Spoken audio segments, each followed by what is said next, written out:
Right, so in this video, I will be showing you how to install your heat resistant toughened glass splashback. It is about 70 centimeter in length and 75 centimeter in depth. Before you purchase your splashback, think about where your splashback is going to sit.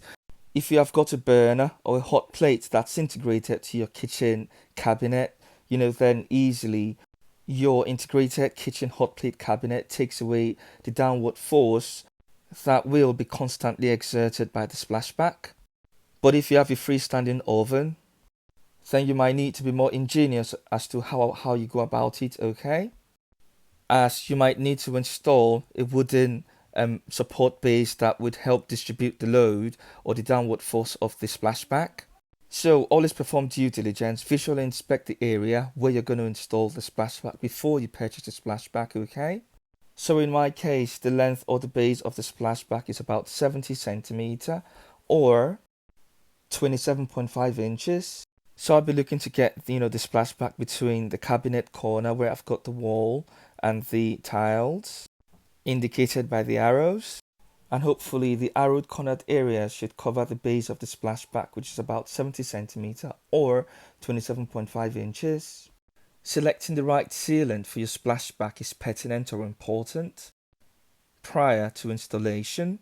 And here we've got the low modulus 200 acetoxy silicone sealant, as well as the OB1 multi-surface construction sealant and adhesive clear. So the low modulus 200 silicone sealant acetoxy comes in the translucent form, whereas the OB1 multi-surface sealant comes in the clear form and it's odorless, it says. So based off of that information, I would presume that the OB1 is a neutral cure. Low modulus glazing sealants can be used to provide strong adhesion to glass and they cure to provide a clear finish. They can be used to seal around glass edges in windows and doors and also embedding in glazing panels, and they can also be used to transfer the structural load from glass to the support system surrounding it. The OB1 doesn't say if it's a high modulus or low modulus, but it does say that it's an odorless sealant, which connotes neutral cure. So I would be more inclined to use the OB1 as opposed to using the low modulus 200. As a neutral curing sealant does not create an acidic environment, unlike the acetoxy which does. The neutral cure releases alcohol when drying rather than relying on highly corrosive substances such as the acetic acid found in the acetoxy. The pro of the acetoxy is that it dries faster than the neutral cure, but the con of the acetoxy is that it could etch your glass. It can discolor natural stone, can cause bitumen to bleed. Bituminous materials such as roofing materials, carpet tiles, paint and waterproof materials can also damage certain metals such as brass and copper. The odor of the acetoxy is not pleasant, and lastly, keep your electronics away from acetoxy while it's curing, as the resulting vapor could cause, potential damage. And although the Everflex 200 is low modulus, I will not be using it purely because it's acetoxy. I do not want to use that on my glass, okay? So I will be using the Everflex 450. It's low modulus, it's neutral cure.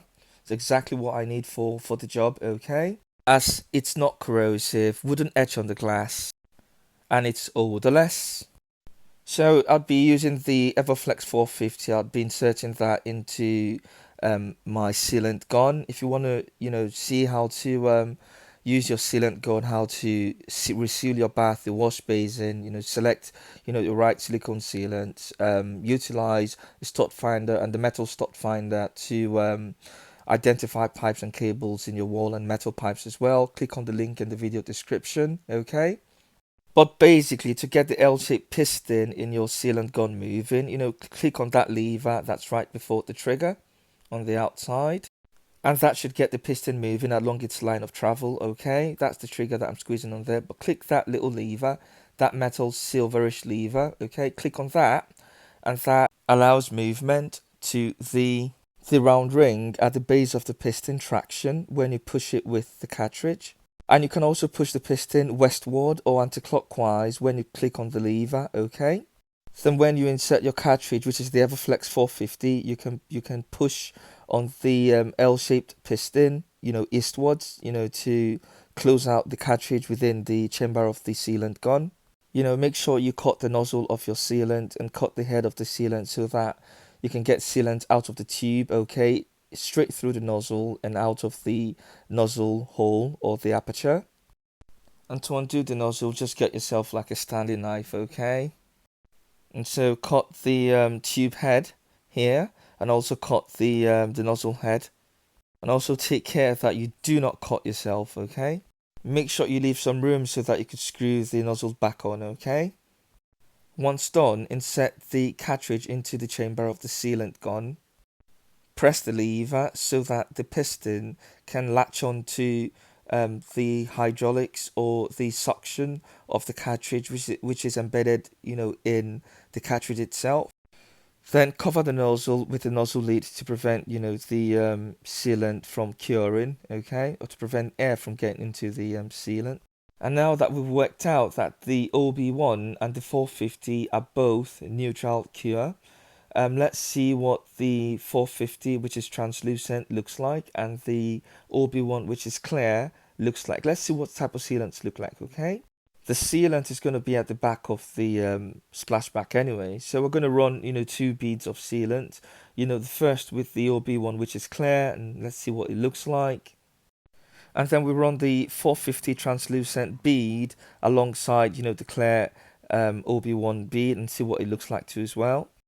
And what you can tell from them 2 beads is that, although one's clear and one's translucent, they're not see-through. They've got this cloudy-like look to it. You can't see through them. And I think this is the best that you're going to get, okay? It can't be any more clearer than what it is, okay? The next step would be to measure the open-ended 2-corner bays, cabinet bays, where the splashback is going to sit. And it reads about 27.5 inches, which is just about, the length of the splashback. But take cognizance that we've got some white sealant at both ends, which needs to be removed. Otherwise, the splashback wouldn't sit flush. And if we've got, another sealant at the side, that needs to be removed too as well. Otherwise, when you press fit, the splashback, with the sealant behind it onto the wall, you're going to have a gap between the splashback and the wall. And, even the minutest of gaps wouldn't allow the sealant to cure properly between the splashback and the wall. It needs to be flush. You can't afford to have any gaps between the splashback and the wall, okay? So, I'm repeating and reproducing the process and making sure that, the actual length is about, 70 centimeter. Because once you've got sealant on, on the splashback, there's no like taking it off, okay? You're going to have a real messy back. So just be sure that you know exactly what you're doing. And I'm also taking, the depth or the height of the splashback, and it reads about 75 centimeter. Just making sure that it doesn't clash with, the extractor. Say perchance I decide to install a chimney hood, and as you can see it measures about 29.5 inches or 75 centimeter. So I'm pretty confident that this will get into the opening, but just to be 100% sure, make sure you check, just due diligence before you start applying, the sealant onto the splashback, in case you may want to return it for a smaller or larger size. You don't want to get sealant on it and, ring up your supplier to say, look, I've got to return my splashback. And as you can see, it sits perfectly into the opening, but I'm not satisfied with the splashback's flushness on the wall, and that's because, like we highlighted previously, them 2 sealants at the corners, them dried up white sealant, is making, the splashback extend a little bit further than it should, and as a result, it's not flush. So I will be using my Stanley knife to take out, them 2 sealant at the corners, okay? And here you can see that I've tactfully taken out them sealants and replaced them with the Everflex 450 Neutral Cure sealant. Ensure that your glass splashback is sitting on the glass carton paper to prevent the glass splashback from scratching, okay? You can use a towel or whatever, okay? And so we're going to measure anywhere between 4 to 5 centimeter from the edges, to start applying, our sealant. And that's because when we press fit the splashback onto the wall, we do not want, the sealant exuding or emanating from the sides of the glass splashback. Suffice to say, give it some clearance, okay? So we're going to make, circular rings or square rings, of sealant beads, at the back of the splashback. We're going to space them, say, anywhere between, say, 4 centimeter to 5 centimeter. And the diameter of them beads could be anywhere between 3 centimeter or 4 centimeter, okay? You can choose whatever pattern, circular, triangular, square, suction type patterns, at the back of your splashback, provided that when you press fit it onto the wall, it provides some form of suction, okay? So that's about an inch, and that's about 2 inches apart, okay? Just sort of like gauge it, visually inspecting, the sealant beads that's being applied. Whatever kind of pattern you want, could be square, could be circular.